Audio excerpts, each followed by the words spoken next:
ಎಲ್ಲರಿಗೂ ನಮಸ್ಕಾರ. ಯೋಜನೆ ಆಧಾರಿತ ಕಲಿಕಾ ಚಟುವಟಿಕೆಗಳು PBL 5 ತೂಕ ಏಕೆ ತರಗತಿ 4 ಗಣಿತ ಅಧ್ಯಾಯ 12 ಅಳತೆಗಳು ತೂಕ ಚಟುವಟಿಕೆ 2 ವಸ್ತುಗಳ ತೂಕವನ್ನು ಅಳೆಯೋಣ. ಬೇಕಾಗುವ ಸಾಮಗ್ರಿಗಳು ದಿನನಿತ್ಯ ಉಪಯೋಗಿಸುವ ವಸ್ತುಗಳು ಅಥವಾ ಪದಾರ್ಥಗಳು, ಪೆನ್ನು, ಪೆನ್ಸಿಲ್ಲು, ಅದರ ಜೊತೆಗೆ ತೂಕ ಮಾಡಲು ಉಪಯೋಗಿಸಬಹುದಾದಂತಹ ಒಂದು ಅಳತೆ ಪಟ್ಟಿ.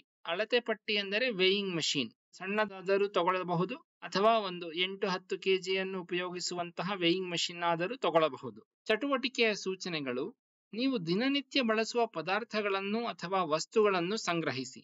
ಕೆಲವು ಸಲಹೆಗಳೆಂದರೆ ಖಾಲಿ ಶಾಲಾ ಚೀಲಗಳು, ಶೂಗಳು ಅಥವಾ ಚಪ್ಪಲ್ಗಳು, ಕ್ರಿಕೆಟ್ ಬ್ಯಾಟ್, ಚೆಂಡು ಇತ್ಯಾದಿ. ಸೂಚನೆ: ಎರೇಸರ್ಗಳು, ಅಳತೆ ಪಟ್ಟಿಗಳು, ಪೆನ್ನುಗಳು ಅಥವಾ ಪೆನ್ಸಿಲ್ಗಳಂತಹ ಸಣ್ಣ ವಸ್ತುಗಳನ್ನು ಬಳಸಬೇಡಿ. ವಸ್ತುಗಳ ತೂಕವನ್ನು ಗರಿಷ್ಠ ನಿಖರತೆಯೊಂದಿಗೆ ಕಂಡುಹಿಡಿಯಿರಿ. ಉದಾಹರಣೆ, ಕ್ರಿಕೆಟ್ ಬ್ಯಾಟಿನ ತೂಕವು 1 kg 300 ಗ್ರಾಂ ಆಗಿದೆ ಎಂದು ಹೇಳಬಹುದು ಎಂದು ತಿಳಿದುಕೊಂಡು ಬರೆಯಿರಿ. ವಸ್ತುಗಳ ತೂಕವನ್ನು ಕೋಷ್ಟಕದಲ್ಲಿ ದಾಖಲಿಸಿ. ನಂತರವಾಗಿ ಯಾವ ವಸ್ತುವಿನ ತೂಕವು ಗರಿಷ್ಠವಾಗಿದೆ ಎಂದು ಇಲ್ಲಿ ಕೇಳಲಾಗಿದೆ. ಅದನ್ನು ನೀವು ನಿಮ್ಮ ಕೋಷ್ಟಕವನ್ನು ಎಕ್ಸಾಮಿನ್ ಮಾಡಿದಲ್ಲಿ ಅದನ್ನು ತಿಳಿದುಕೊಂಡು ಬರೆಯಬಹುದು. ಖಾಲಿ ಶಾಲಾ ಚೀಲವು ಶಾಲಾ ಸಮವಸ್ತ್ರಕ್ಕಿಂತ ಹೆಚ್ಚು ತೂಕವಿದೆಯೇ? ಅವುಗಳ ತೂಕಗಳ ನಡುವಿನ ವ್ಯತ್ಯಾಸವನ್ನು ಲೆಕ್ಕ ಹಾಕಿ. ನಿಮ್ಮ ಆಯ್ಕೆಯ ಯಾವುದಾದರೂ 3 ವಸ್ತುಗಳ ತೂಕಗಳನ್ನು ಕೂಡಿರಿ. ತೂಕಗಳ ಮೊತ್ತವನ್ನು ನೀವು ಪಟ್ಟಿ ಮಾಡಿರುವ ಗರಿಷ್ಠ ತೂಕದ ವಸ್ತುವಿನೊಂದಿಗೆ ಹೋಲಿಸಿ. ನೀವು ದಿನನಿತ್ಯ ಶಾಲೆಗೆ ತರುವ ಪುಸ್ತಕಗಳಿರುವ ಶಾಲಾ ಚೀಲದ ತೂಕವನ್ನು ಮಾಡಿ ನೀವು ಶಾಲೆಗೆ ಪ್ರತಿದಿನವೂ ತರುವ ಪುಸ್ತಕಗಳ ತೂಕವೆಷ್ಟು ಎಂದು ಇಲ್ಲಿ ಲೆಕ್ಕ ಮಾಡಲು ಹೇಳಬೇಕಾಗುತ್ತದೆ ಮಕ್ಕಳಿಗೆ. ಇಲ್ಲಿ ಇದನ್ನು ಮಾಡುವುದರ ಉದ್ದೇಶವೇನಿದೆ ಎಂದು ಒಂದು ದೊಡ್ಡ ಪ್ರಶ್ನೆ ಬರುವ ಸಾಧ್ಯತೆ ಇದೆ. ಮಕ್ಕಳು ತೂಕಗಳನ್ನು ಹೇಗೆ ಉಪಯೋಗಿಸಬೇಕು, ತೂಕ ಎಂದರೆ ಏನು, ಅದರ ಒಂದು ಅಂದಾಜು ಮಾಡುವುದು ಹೇಗೆ, ಅದನ್ನು ದಿನನಿತ್ಯದಲ್ಲಿ ಹೇಗೆ ನಾವು ಅಪ್ಲೈ ಅಥವಾ ಬಳಸಿಕೊಳ್ಳಬೇಕು ಎಂಬುದರ ಒಂದು ಪ್ರಶ್ನೆಗೆ ಉತ್ತರವನ್ನು ಅವರು ಕಂಡುಹಿಡಿದುಕೊಳ್ಳಬೇಕಾಗಿದೆ.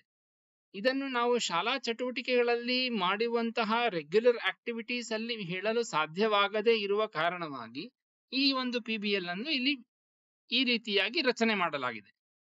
ಕೊನೆಯಲ್ಲಿ ಪ್ರಯತ್ನಿಸಲು 2 ಚಟುವಟಿಕೆಗಳನ್ನು ಹೇಳಲಾಗಿದೆ. ಅದನ್ನು ಈ ರೀತಿಯಾಗಿ ಇಲ್ಲಿ ನೋಡಬಹುದು. ನಿಮ್ಮ ಪೋಷಕರನ್ನು ಹಿರಿಯರನ್ನು ಕೇಳಿ ಗ್ರಾಂ, ಕಿಲೋಗ್ರಾಂ ಮತ್ತು 1 ಗ್ರಾಂಗಿಂತಲೂ ಕಡಿಮೆ ಪ್ರಮಾಣಗಳಲ್ಲಿ ಖರೀದಿಸುವ ಪದಾರ್ಥಗಳನ್ನು ಪಟ್ಟಿ ಮಾಡಿ. ಯಾವ ಪದಾರ್ಥವು ಪ್ರತಿ ಕಿಲೋಗ್ರಾಂಗೆ ಅತ್ಯಧಿಕ ಬೆಲೆಯನ್ನು ಹೊಂದಿದೆ, ಯಾವ ವಸ್ತುವು ಪ್ರತಿ ಕಿಲೋಗ್ರಾಂಗೆ ಅತಿ ಕಡಿಮೆ ಬೆಲೆಯನ್ನು ಹೊಂದಿದೆ, ಈ ರೀತಿಯಾದಂತಹ ಪ್ರಶ್ನೆಗಳಿಗೆ ಅವರು ಉತ್ತರವನ್ನು ಬರೆಯಲು ಹೇಳಿ. ನಿಮ್ಮ ಕುಟುಂಬವು 1 ತಿಂಗಳಿನಲ್ಲಿ ಖರೀದಿಸುವ ದಿನಸಿ ಆಹಾರ ಪದಾರ್ಥಗಳ ಒಟ್ಟು ತೂಕವನ್ನು ಕಂಡುಹಿಡಿದು ತಿಂಗಳಿನ ಕೊನೆಯಲ್ಲಿ ಉಳಿದಿರುವ ಪದಾರ್ಥಗಳ ಪ್ರಮಾಣವನ್ನು ಅಂದಾಜಿಸಲು ಹೇಳಬೇಕಾಗಿದೆ. 1 ತಿಂಗಳಿನಲ್ಲಿ ಸೇವಿಸಿದ ಕೆಲವು ಪದಾರ್ಥಗಳ ಪ್ರಮಾಣವನ್ನು ಕಂಡುಹಿಡಿಯಲು ಹೇಳಬೇಕಾಗಿದೆ.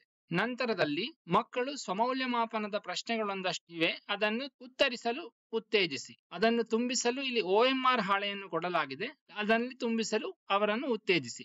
ಧನ್ಯವಾದಗಳು.